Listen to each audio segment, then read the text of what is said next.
નમસ્કાર મિત્રો, આજે ફરી એક ગુજરાતીની વાત લઈને આવ્યા છીએ. એક એવા ક્રાંતિકારી, એક એવા સ્વતંત્ર સેનાની જે ગુજરાતી છે અને એનો આપણને ગૌરવ છે. પરદેશમાં રહીને જેને સશસ્ત્ર ક્રાંતિ માટેનો પહેલો કોઈ ગુજરાતી પત્રકાર હોય તો તે છે શ્યામજી કૃષ્ણ વર્મા. 4 ઓક્ટોબર 1857ના રોજ કચ્છના માંડવી શહેરમાં તેમનો જન્મ થયો હતો. એક વખત ભુજમાં શ્રીમંત મથુરદાસ લવજી નામના વ્યક્તિ ભુજમાં શાળાની મુલાકાતે જાય છે અને આ શાળામાં આ તરુણ શ્યામજીને સંસ્કૃતના પાઠ કરતા જુએ છે અને તેનાથી આકર્ષાય છે અને તેઓ આચાર્ય સાથે વાત કરી તેમના પિતાની ઓળખ મેળવે છે અને વધુ અભ્યાસ માટે તેઓ તેમને મુંબઈ લઈ આવે છે.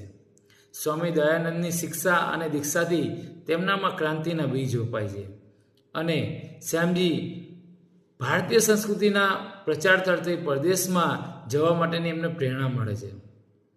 1875માં તેઓ ઓક્સફર્ડ યુનિવર્સિટીના અધ્યાપક વિલિયમના પરિચયમાં આવે છે અને 22 વર્ષની ઉંમરે તેઓ ઓક્સફર્ડ યુનિવર્સિટીની બેલિયમ કોલેજમાં ભણવા લાગ્યા અને ત્યાં જ તેઓ સંસ્કૃતના અધ્યાપક તરીકે જોડાય છે.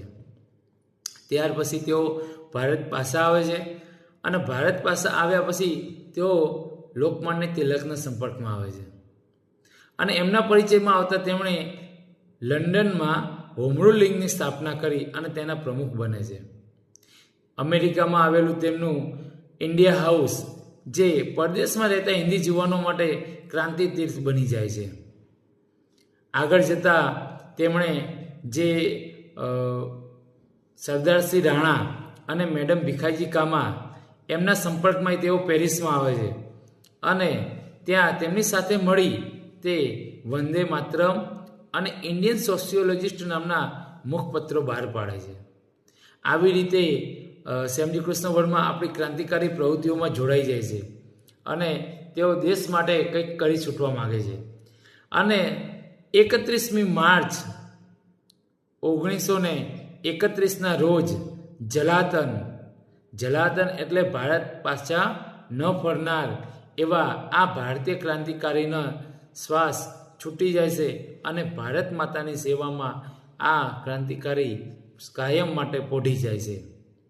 આ જ્યારે શ્યામજી કૃષ્ણ વર્માની વાત થઈ રહી છે ત્યારે પંક્તિ કહેવાની યાદ આવે છે કે સ્વતંત્રતાનો વિજય નાદ એક દિવસમાં પ્રાપ્ત થતો નથી,